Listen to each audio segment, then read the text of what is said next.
The trigger, bad diet and lack of exercise. 4:30, going for more chocolate. The result, all too often, there's a blockage in the artery. heart failure, kidney disease, feet and legs that must be amputated. Say yes to me when I'm touching your feet. Nothing? No, okay. So I will just cut it, leave it open. I will have performed 2 amputations alone today. It's an invisible illness and it basically rots your organs from the inside. It used to be a disease of the middle-aged and elderly. How old are you now then, Amit? 15. He's got a whole lifetime ahead of him with diabetes. Just as the disease slowly grips a patient, the costs are slowly strangling the NHS. We are in a crisis now. Panorama has spent 6 months at the sharp end of the battle against this rising epidemic. We are very much putting out the fires, and whilst that is my job to do that, I would very much wish that these fires didn't exist in the first place.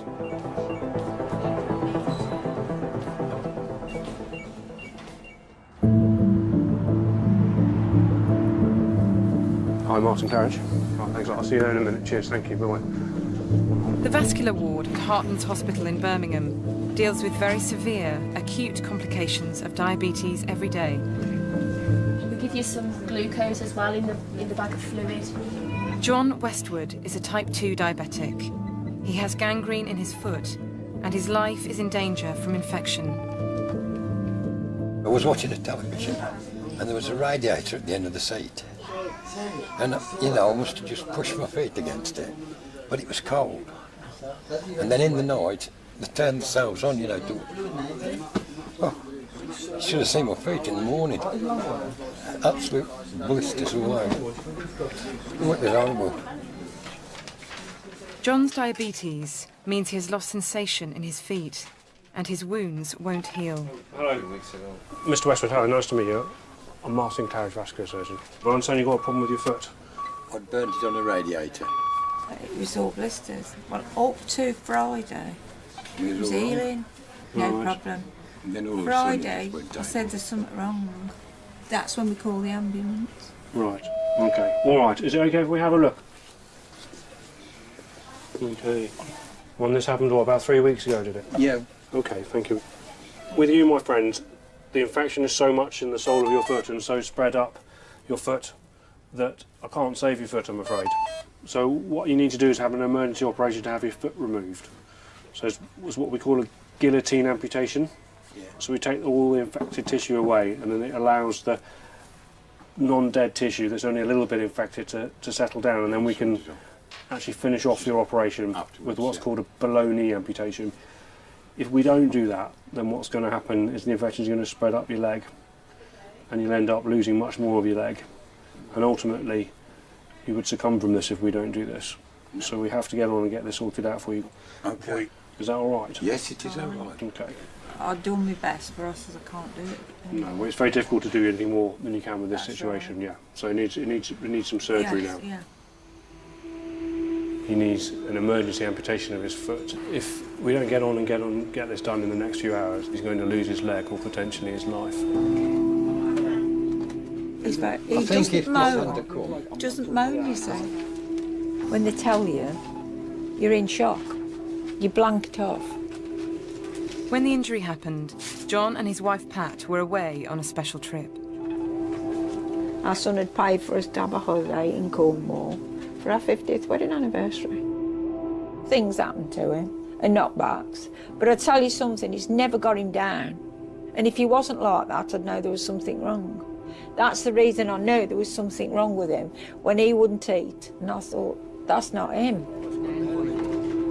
Type 2 diabetes means the body's natural insulin system stops working. The resulting high blood sugar levels clog up veins and arteries, and that can lead to acute complications.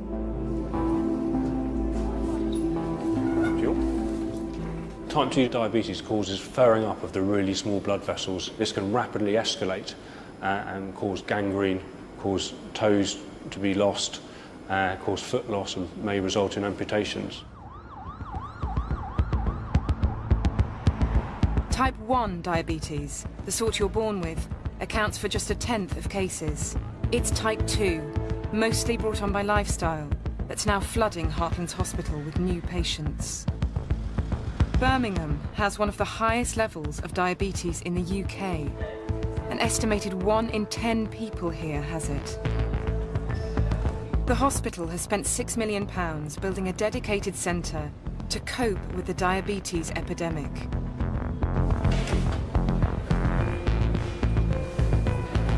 This is our main reception area where patients come in. We see about 8,000 to 9,000 patients every year. We deal with a huge range of problems resulting from diabetes. Patients with damage to their nerves in the feet, patients requiring regular dialysis, patients having severe eye disease. Keep looking there.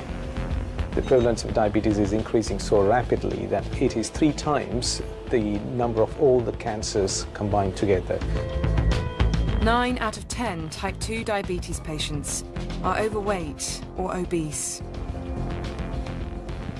Hi Jonathan, how are you today? Okay, how are you? I'm alright, thank you. Good. So, would you like to pop onto the scales? John O'Hagan was diagnosed with type 2 diabetes when he was 32. He's now 40. Okay, so it's 123.4. So your BMI is 41.7. With a body mass index of over 40, John is classed as severely obese. He's been told he needs to change his diet, but he's finding it hard. I probably do eat a bit too much in general. I could quite easily have 4 or 5 milkshakes a week, depending on opportunity as well. If I came to the weight management clinic on Monday, I could have one after that. But my big poison, if you like, is chocolate. Now John has to rely on medication to control his blood sugar levels. This is my daily diabetic medication. I have metformin, 500 milligram tablets. I have insulin in the form of an injection pen. I have 120 units every night. And I also have Victoza, which is this one. Where do you inject those? Into the legs, tops of the thighs or lower abdomen. I try and rotate the injection site so it doesn't get sore or lumpy. The higher your blood sugar, the more invisible damage it is likely to be doing. Blood sugar is measured in millimoles per litre. Ideally, it should be below 8. We're now about half an hour, 3/4 of an hour post-lunch. And it's 14.3. But you feel normal? I feel normal at the moment. That for me is not high. It is far too high for anybody, but it's not high that I'm unused to or unfamiliar with. It's just too high. John is a psychiatric nurse, caring for patients with serious mental health problems. Unfortunately, I work in a very stressful job and eating chocolate is my big sort of stress relieving thing. I don't smoke, I rarely drink. I do go for chocolate. This is Saturday, it is 5:15 in the morning. I'm working a long day today. Just about to have breakfast, 4 Weetabix, topped up with Frosties and a pint of tea. We asked John to record a video diary of his regular eating habits. Thursday the 30th of June at 12:36. For lunch I have just had a large bowl of tuna pasta salad and 2 Ferrero Rocher. Yummy. 15:07, feeling rather tired and jaded, so I have just gone and bought a bottle of Diet Coke, 500 ml, and a Snickers bar. About 4:30, feel tired, weary, and going for more chocolate.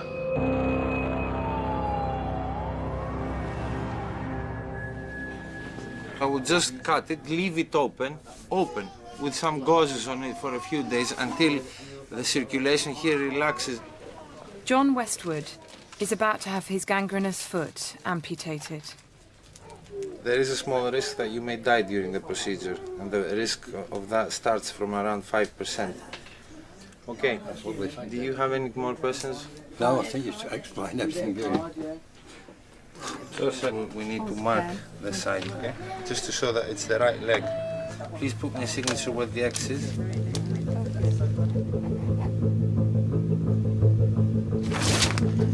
Okay, please don't eat anything or drink. When they go in, you think, well, are they going to come out? It's just that half of you's gone. You know, half of you ain't there. You're diabetic and your last BM was 10.5. Okay. I'd rather that happen to me than to John. We need to do an amputation, but it's going to be a guillotine amputation. It's the best way to stop the infection and save the patient's life.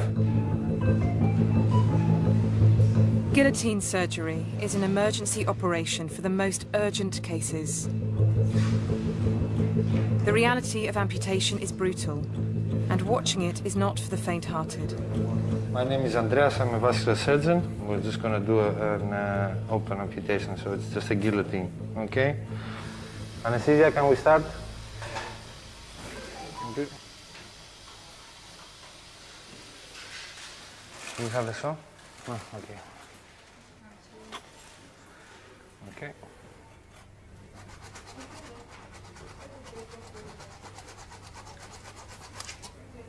Okay, very good.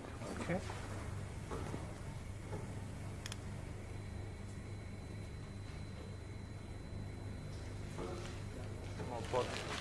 This went quite well. I think we did well. Now the patient is going to recover.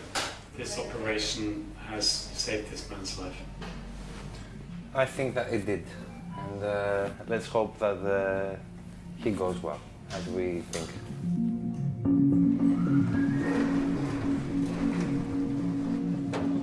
But diabetics don't just face the risk of amputations. Sharon Barnett is 44. She was diagnosed with type 2 9 years ago. She is worried about the damage the disease might be causing her eyes, kidneys, or heart. Hello. You can stop the disease progressing if you lose enough weight and change your lifestyle. But Sharon has tried many times and still weighs 18 stone. In 3 weeks, she will have weight loss or bariatric surgery. She's here for a pre-op check. Preferred name, Sharon? Sharon, yeah. You are type 2 diabetic sleep. I just know I need to do it. I know that I can't carry on. My health problems are probably just going to get worse and worse if I don't do something about it. What do you do for your life? Like my work, Yeah. I work in a call centre. Call center. Yeah. I weigh 119 kilos at the moment. I'm now a health risk. You know, I might not live as long as I could live because I've let myself be overweight. All the best. Thank you. All right. Thank you very much. Bye-bye. Thanks, bye. Obesity has crept up on Sharon, the result of too little exercise and too many calories from carbohydrates and sugary foods. Oh, that's hideous. Oh my God, where did that come from? Oh, I look really old. I was only 19. You've only got to go probably, 300 or 400 calories a day over. And I just think it's gradually over the years just gone on. That's me there. You know, all the teams and everything. Yeah, I played at school. I played rounders, netball, hockey, all them. When I left school, I stopped exercising. I just stopped completely. But I carried on eating the amounts I was eating.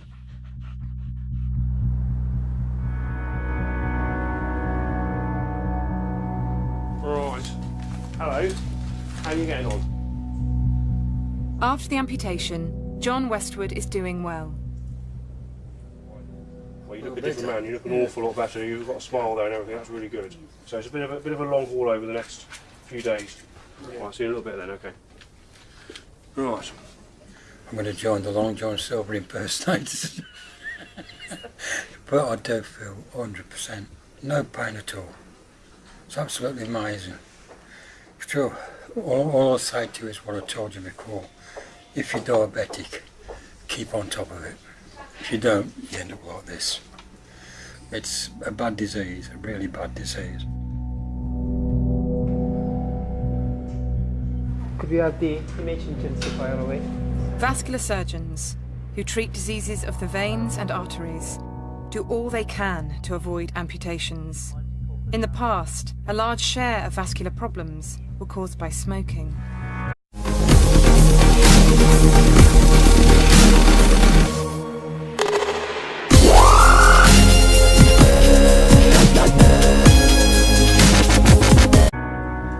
Hello, how are you?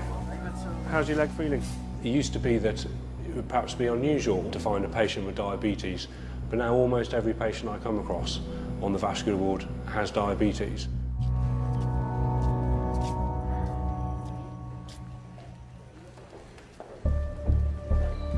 The growing burden of type 2 diabetes is having a big impact right across Heartlands Hospital. Diabetes just ravages most of the systems. It has effects on the heart, has effects on the blood vessels, has effects on the kidneys, and it's just non-remitting, non-relenting, you know, it just carries on. At the back of your mind, you always think that they have a limited lifespan because there's only so much you'll be able to do for them. If you've got type 2 diabetes, you're almost twice as likely to have a heart attack and over 3 times as likely to have kidney disease. How are you getting on with the dialysis? You all right? Any problems, the fistula or anything? We probably get about 10 to 12 referrals a week. Probably 5 of them, 5 or 6 will be type 2 diabetic. About 40% of our patients on dialysis are type 2 diabetic. Annette visits patients at home to explain what lies ahead when they need kidney dialysis to keep them alive.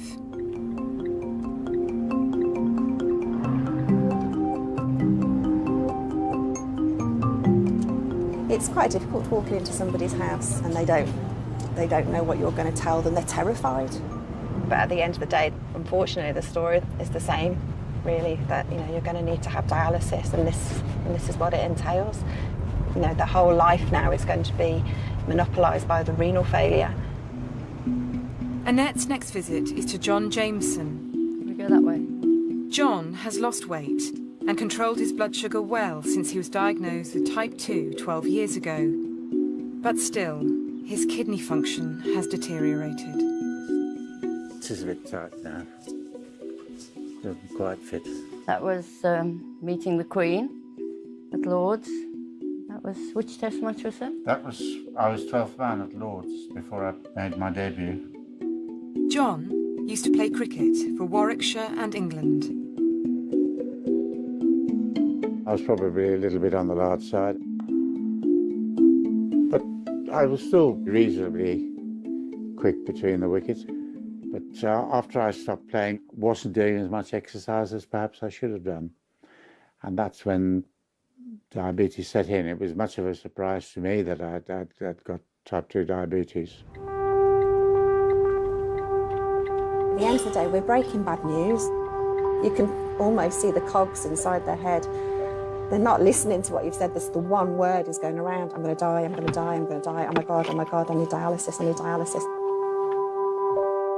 We were chatting about Dr. Thomas and the fact that he's referred you to the renal team because the kidneys are failing and that there's a possibility you might need the dialysis. The diabetes, unfortunately, very common, diabetic.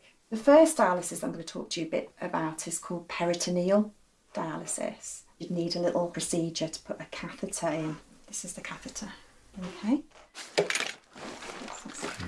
One of the dialysis bags. And basically all you're doing is connecting. Like that. Takes approximately 20 minutes. Sat there, watching your cricket 4 times a day. So have you got any other worries or concerns, at this time? Not really. Just hope that it gets delayed as long as possible. Absolutely, and that's what we're there for. Just want to say thank you for your time. No, you're welcome. Appreciate it. Thank you for coming. I've cut down on meals. Basically, I'm only having 1 meal a day. I might have a little bit of a snack in the evening or that sort of thing, but that's basically to keep the weight off. Obviously, I want to try and avoid that. And whether one can do more exercise or not, but it's difficult when you've got to help the kidney function. They've got a catheter fitted. You can't exactly go running. do what you can when you can and enjoy life when you can.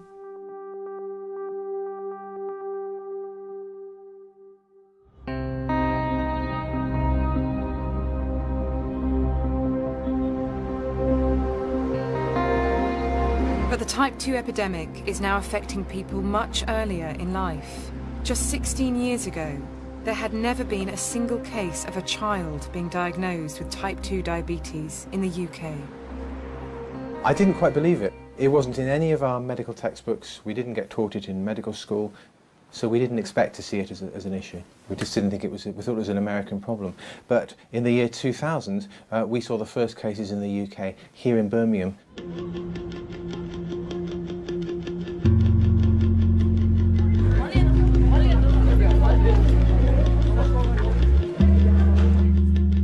Amir is 15. He was diagnosed with type 2 when he was just 13. Hello, Miss Hello, Amir, you okay? Yeah. People of South Asian origin are twice as likely to have type 2 diabetes, and the disease runs in his family.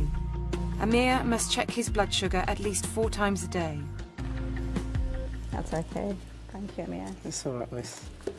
Ever since I've been diagnosed, every day before lunch, I'd come down, check my sugars.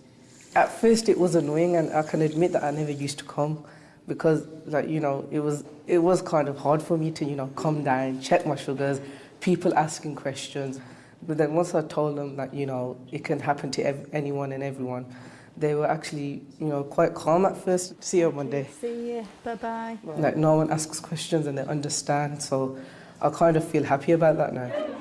Being diagnosed young means life-threatening complications are likely to occur earlier in life. But as long as his blood sugar is well controlled, Amir can keep the disease at bay. I am quite rebellious when it comes to, like, you can't have this, you can't have that. Like, I'd go to the shops, like, if my mum gives me money, she says, you got to spend it on your lunch, you're not going to shops to get chocolates or crisps or sugary drinks. And sometimes I'd get, like, small chocolate bars, but then when it comes to checking my sugar results, I'm like, oh my God, I need to drink a lot of water.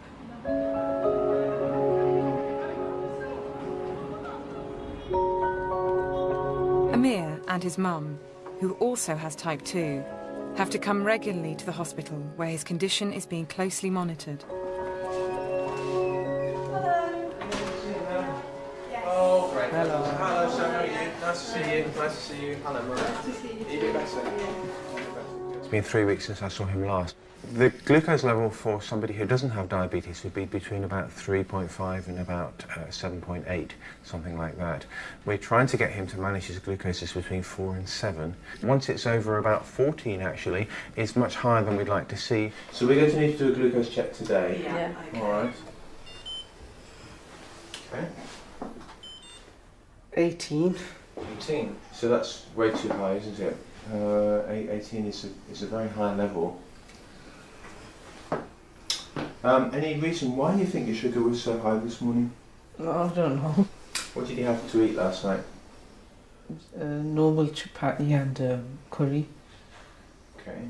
The problem is, Amir, is that if we carry on like this at 15, by the time you get to 25, you'll get eye damage, and you've already had gout and stuff in your feet as well, and you will get these other bits of damage. So I'm sure you're eating healthier, which would be great, but you need to eat less. Okay. I'm worried in the long term because we're not winning at the moment, either in terms of his weight, which is static, or his glucose control, which is, if anything, is worse than it has been before. Thank you. Thank you, Doctor. All right. Thank you then. Thank you, Emma. I think he's at a bit of a crossroads. He's got a whole lifetime ahead of him with diabetes. I'm quite gutted, actually. I mean, this is what I've been banging on about to him here. When he's missed his doses, he'll go into his own bubble. He's a nice lad. I think he finds it difficult to motivate himself. He's still eating more calories than he's burning off in exercise. I've just got to try even harder than I did before.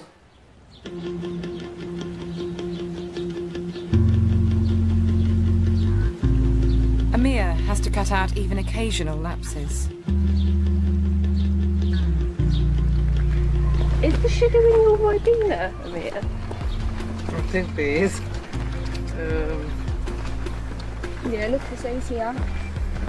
It's got 26 grams, 29% sugar. God. You're going to be in trouble now. Oh no. You're going to be in trouble. You did say to me, pick up any drink, and I just thought, Ribena, it's rich in vitamin C. He'll sneaky.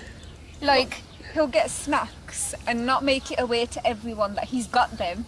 And then we'll just find wrappers and we'll be like, I didn't have that. My brother would be like, well, I did it. And my mum will be flipping, who's had it? Who's had it? And then we'll find out it was him. Hiding upstairs, he had it. There are now over 500 children in the UK diagnosed with type 2 diabetes, and the number of new cases is rising alarmingly fast. Every new diagnosis of type 2 diabetes in children has been analysed by Amir's doctor and academic colleagues. It was August last year, so he would have been 15. Definitely got diabetes with the random glucose. We're seeing twice as many children developing type 2 diabetes than we were in 2004-05. A striking number of the children have evidence of fatty infiltration of their liver and abnormal liver function tests. 11-year-old, 12-year-old. I saw a child last week who's actually developing cirrhosis of the liver. Type 2 diabetes in children may be a different disease to type 2 diabetes in adults. So adults who get this at the age of 50, whatever, may not necessarily get these other complications. But the children we're seeing with type 2 seem to have got a more aggressive progress, and they're getting these complications earlier than you would expect.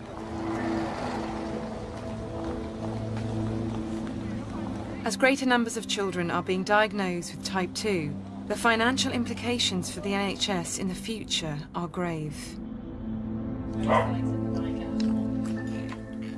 John O'Hagan lives with his wife Severine and their 2 children. He is still struggling to control his sugar intake.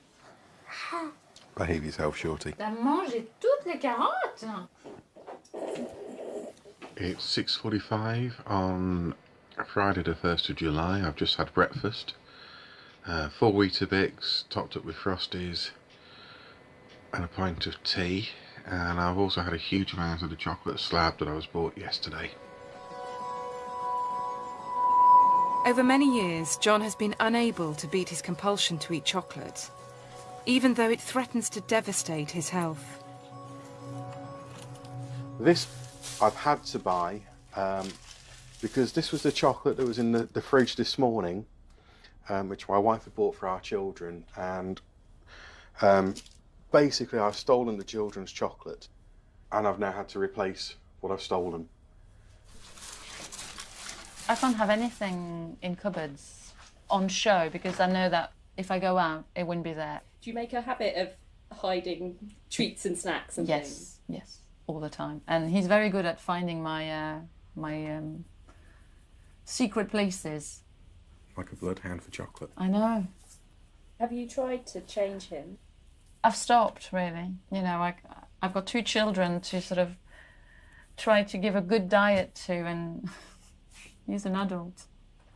No, he's got to do it himself. I don't know, it's hard. And he's got no will because he sniffs of chocolate and that's it. Shh. Louis, shush. What? It's purple. No, it's pink. Oh, right, it's pink. That's pink. You're right, it is pink. I couldn't see it when you had it thrust halfway up my nose. I've suffered with depression an awful long time. My first episode that I know of, I was 15. So... That's young. Yeah. My mother and grandmother both showed a lot of their love and affection through food. So there was always lots to eat. Mum was a fantastic cook. So my brothers and I used to sort of compete for the mixing bowl, which was never light on sugar. A lot of people self-medicate depression with booze. I don't do that.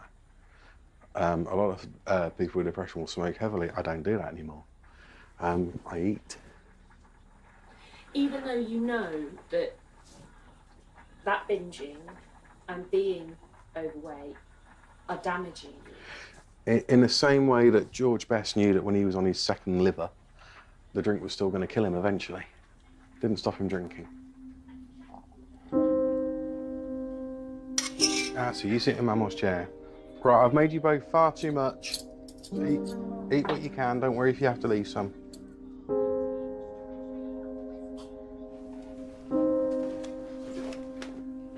John has decided he can't beat his addiction on his own. 123.6. So it's gone up from when I was last seen in clinic. He too has opted for irreversible weight loss surgery.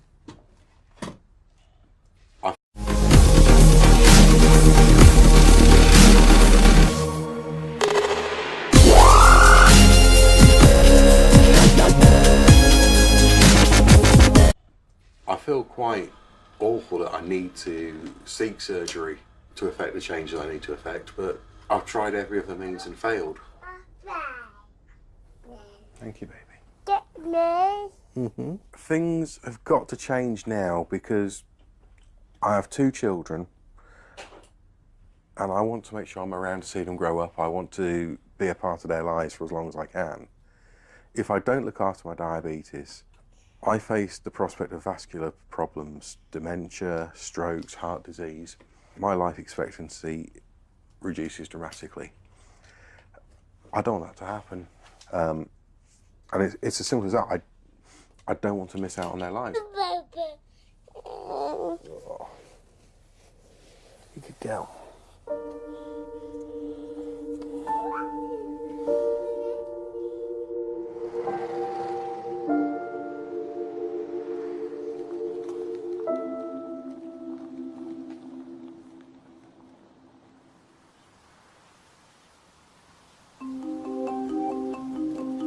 Sharon's weight loss operation is imminent, but the surgery will only go ahead if she completes a strict 4-week crash diet in the run-up. Until my surgery, it's 16 days. I've got to stick to less than 1,000 calories a day. So it's... And I'm trying to just still eat normally, but obviously just eat a lot less than what I would normally do. If my liver isn't looking good, which is what the diet's all about, it shrinks your liver, they might not do it. They might just say, no, sorry, you've not followed the diet, we're not going to do the surgery. And I would just be devastated if that happened. I do actually feel, in some ways, ashamed that I've let myself let this happen to me. I'm never going to be a stick insect, am I? As long as it really, if it gets rid of the diabetes and makes me more healthy, I just want to be able to be more active and do stuff, even going and having a dance and things. And... But nothing stops you from having a dance session. I know.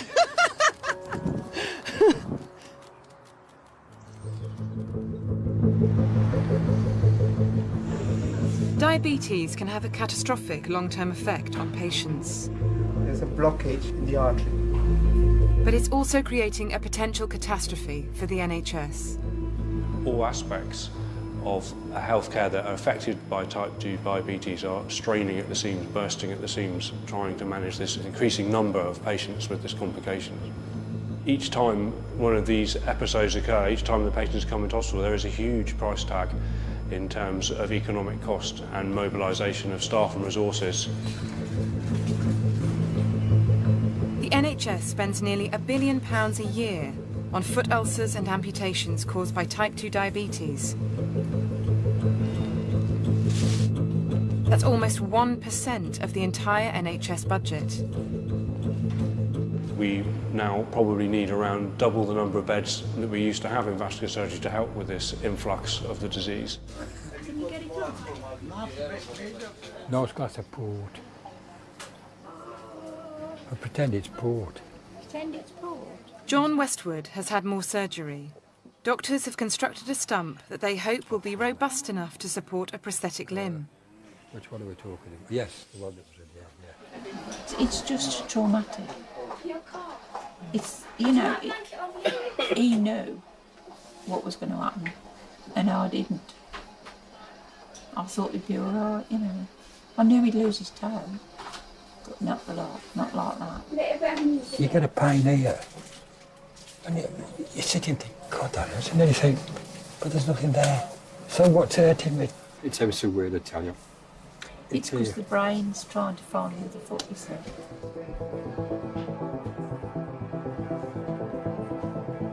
John's 2 operations cost the NHS about £18,000. Rehabilitation will cost a further £20,000. But some type 2 patients require even greater levels of care to give them a chance against the disease. Norma Edmonds has already lost both her feet to diabetes. Now she's back in hospital with an infection, which is tracking up her leg and threatening her life. First it was my toe. I had to have that amputated, and then it went into the bone, so I had to have another operation, and then it went onto the other foot. So, you know, within the 2 years, I had both feet amputated. No. You're in your 50s still, aren't you? Yeah. How old are you 56. now? You're 56 years old. Yeah. Can I answer that? Or? Of course you can. Yeah. Yeah. Can I ring you back because I've got somebody with me? All right, I'll see you in a bit. Bye. Love you. That's the better half. Norma got married at 19. We've been married 37 years now. So we was in the pub and he went down on his knee and says, "Will you marry me?" And I thought he was joking at first. I was so happy that day. I looked so nice there as well. Norma gradually put on weight in her 20s and began to hit acute problems in her 40s. So far, doctors have managed to preserve some mobility for her. This time it'll be harder. Unfortunately, the infection is not really settling. So we would have to go back and take out more muscle, more skin, more bone from her leg below the knee. And even if we did that, it's quite likely that that wound would never heal. And so she would never get back a leg that was useful to her, that she would be able to walk on. The alternative is to do an amputation above the knee. The old curtains were much easier. Most patients who have an above-the-knee amputation will never walk again and will need costly ongoing care. Hi Norma, how are you? I'm fine, thank you. Right. So do you understand what we're going to be doing? Yeah, the amputation, yes. So as you know, you came into hospital with a Yes. lot of infection Yes. in the leg, in the left Yeah. leg. We agree that probably the best way of getting you out of hospital as quickly as possible Yeah. would be to amputate the leg above the knee, which is obviously a big step and a big decision, but I think that's what you were quite clear in your own mind, that's what you wanted. And that's still your view now, Yes. that's what you'd like us to do? That's what Okay. I'd like you to do. Okay, yes. okay. See you later. See you later. Bye-bye now. Bye.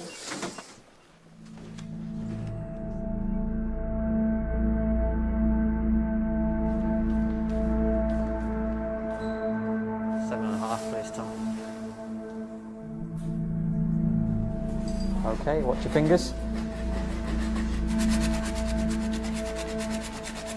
That's the leg free.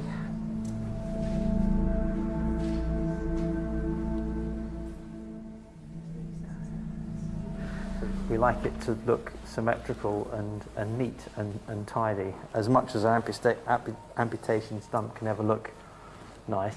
I think having a good shape is important. Yeah, 12 centimetres. Very much. It's pretty good. I'm happy with the way it's gone. Thanks. Norma won't be strong enough to leave Heartlands for nearly a month. And the average cost of a single night in hospital is £400.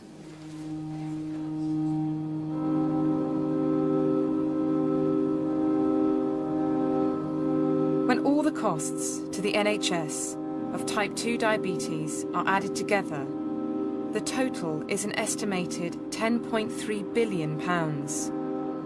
That's nearly 10% of the entire NHS budget and is set to continue rising sharply.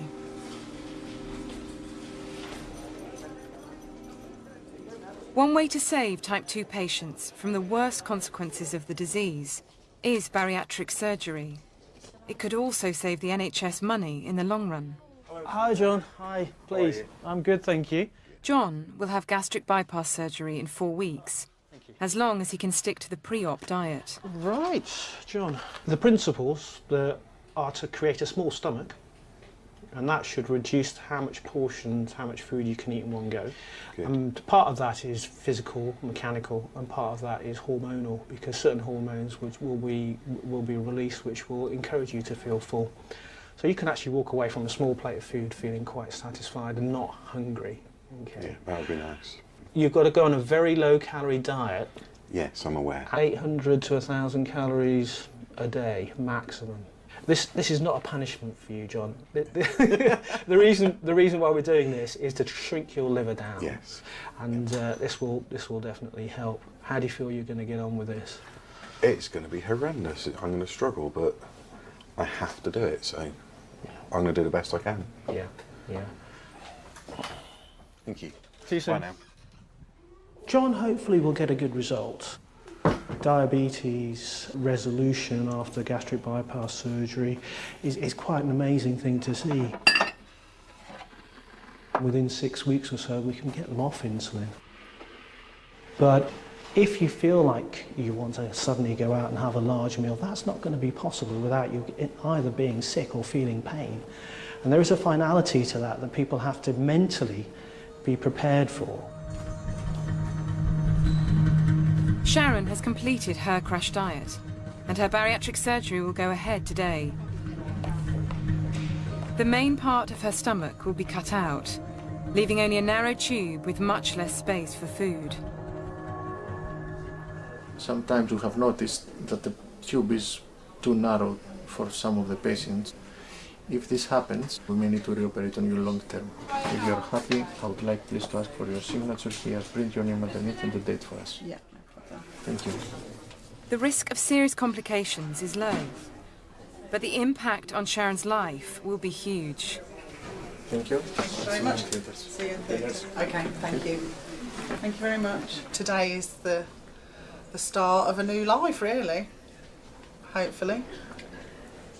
So, and hopefully a better one, not a worse one.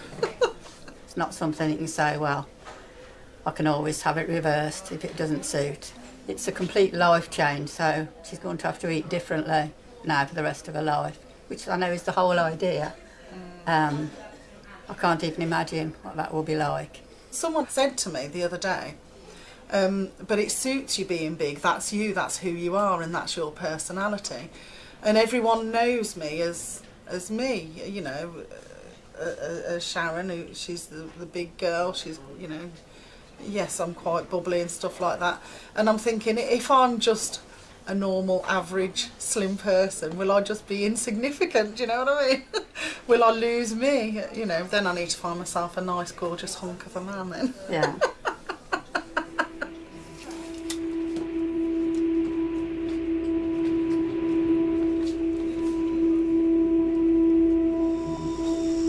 Going on the ground floor.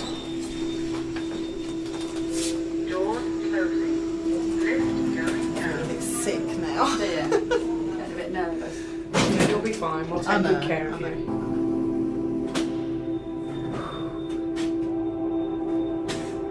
It's just that putting yourself through surgery, which I know is a risk, when really if I just had willpower and self-control, it wouldn't be necessary.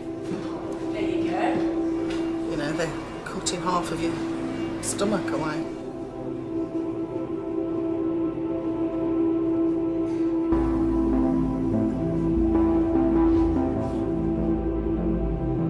We'll do 4 very small cuts across the top part of the abdomen of the patient.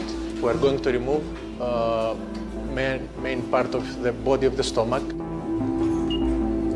Nearly 9 in 10 type 2 patients see dramatic improvements after surgery. Recent evidence suggests bariatric surgery not only makes people eat less, but it can also kickstart the body's ailing insulin system. Yeah, Jim. Wait.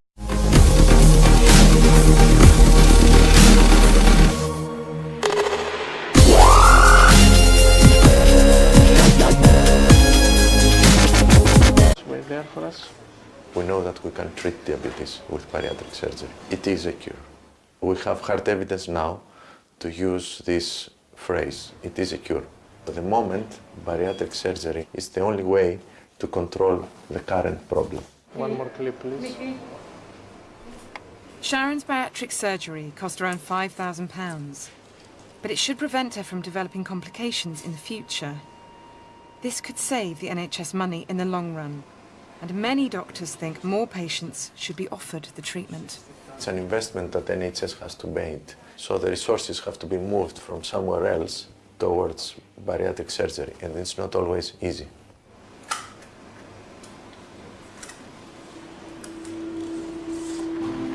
You have the clip on, yeah? Yeah. It's the dog ear at the end. Be careful of the dog ear, not to...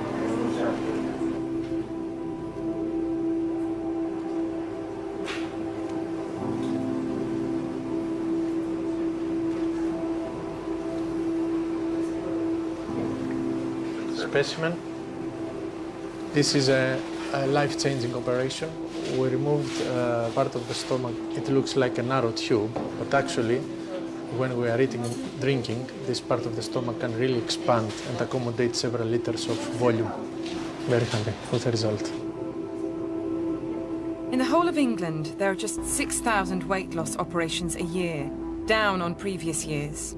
But if the NHS met the European average, it would do nearer 50,000, enough to make a small dent in the epidemic.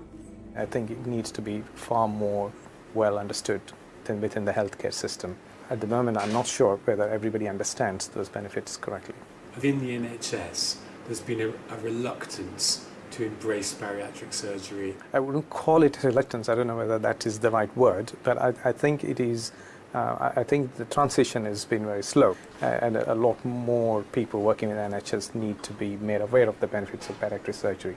Once that is done, perhaps we would start seeing more people preferring bariatric surgery as a treatment and more people being offered surgery as a treatment. For Sharon, the effects of surgery are immediate. I came home last night and I feel as though I've pottered around today and feel quite bright and chirpy, really, considering it was only 3 days ago. I think I'm going to try some oxtail soup. I'm not thrilled by the look of it.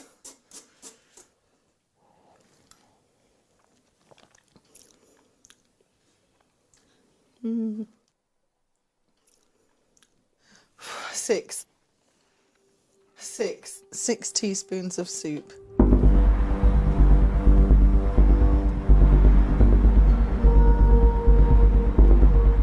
The NHS does have a plan to tackle the epidemic.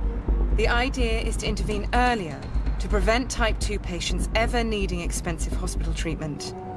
The hope is that hospitals, community services and GPs will work more closely together.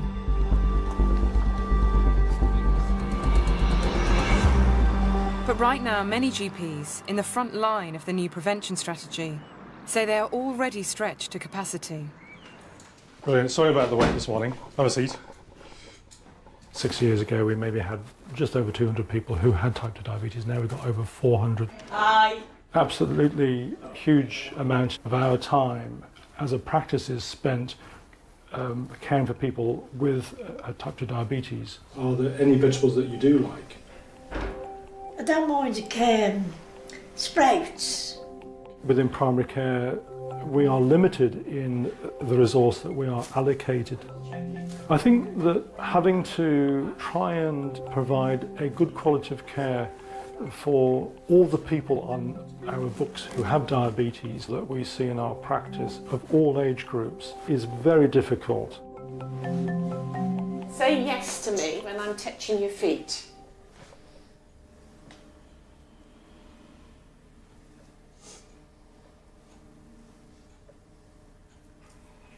Nothing? No. Okay. Well, we knew that anyway, didn't we? Are you able to do any exercise at the moment? No, not really. Okay. It's inevitable that we struggle. We're not coping now, and my main concern is that unless there is a real injection of resource that is targeted into the problem, that we will not really meet the challenge of type 2 diabetes at all.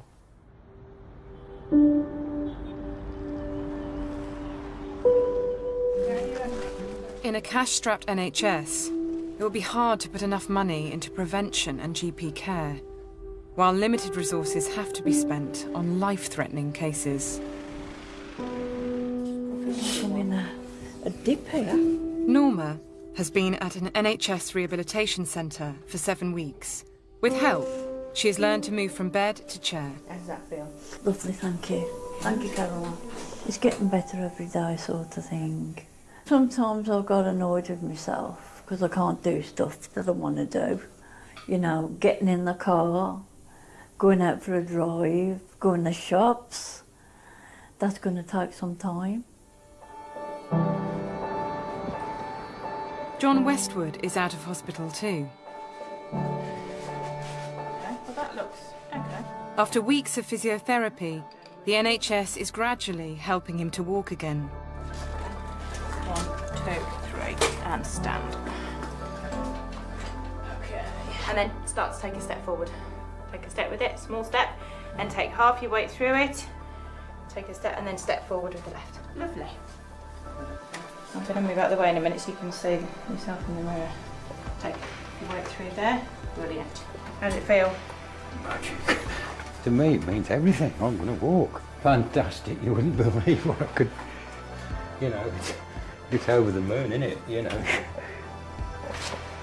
Well, the surgeon that did it, he said, don't worry, it's not the end. And, you know, it stuck with me, that did. That's a big one.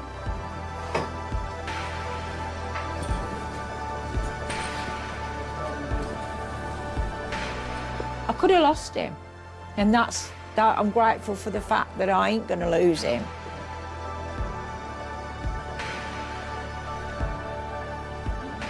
For 50 years, apart from being at work when we was at work, never been shopping without one another, we'd never been on holiday without one another, we never went out anywhere without one another, never ever.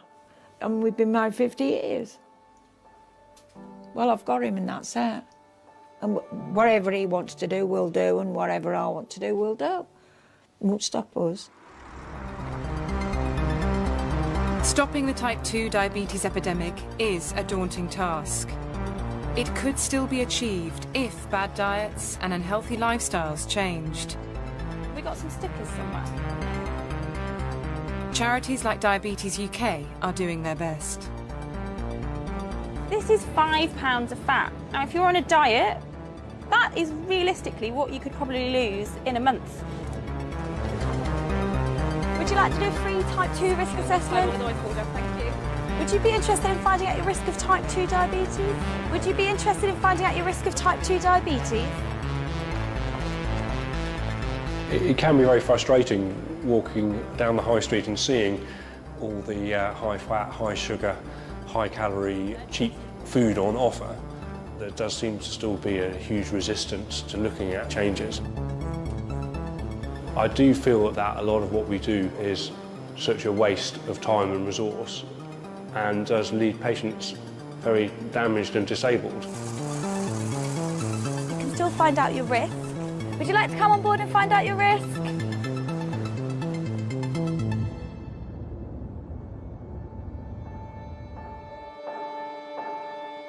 The government has proposed a sugar tax on soft drinks and published a childhood obesity strategy. But many doctors think it needs far tougher action to have any chance of making a difference. The childhood obesity strategy has fallen short of what many people would have hoped. We know that this is a disease that is unrelenting, unforgiving. We are in a crisis now, and it can't be left for healthcare professionals such as ourselves to endlessly pick up the pieces.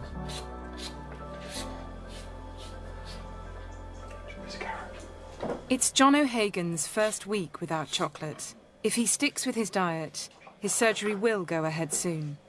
It'll be worth it when I get the surgery, and I won't be able to eat and binge. Right now it's just awful. It's now 10 to 6. I'm eating my porridge. My next meal will be an apple. In 4 hours and 9 minutes.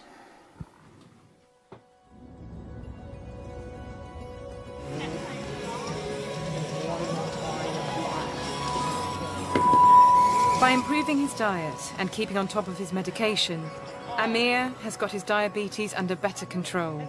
A month ago, his blood sugar levels were as high as 18.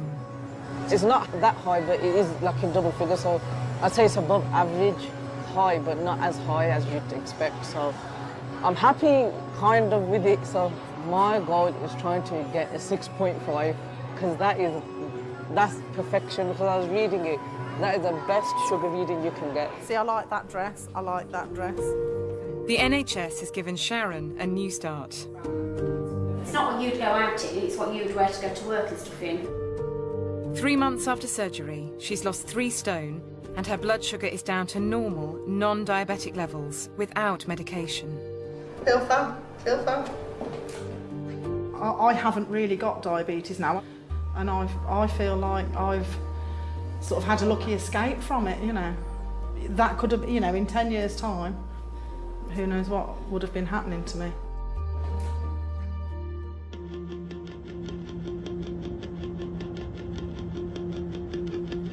There are now 4 million people in the UK with type 2 diabetes. In 10 years, there will be 1 million more. The fear is that without fundamental changes, the NHS will not be able to survive the rising costs of this deadly epidemic. In a way, you feel helpless. With the way things are going, it's probably going to get worse rather than better.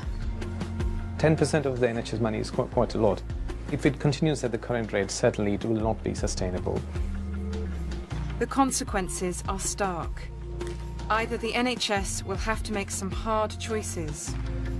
I am worried the NHS will have to decide what conditions it does or does not treat, and that is a very difficult decision to make. How you doing, Nathan? Or it will simply run out of money. Diabetes will have a tremendous burden on our National Health Service, which is probably unaffordable, and it would be much cheaper to actually change lifestyles now and prevent people developing these complications.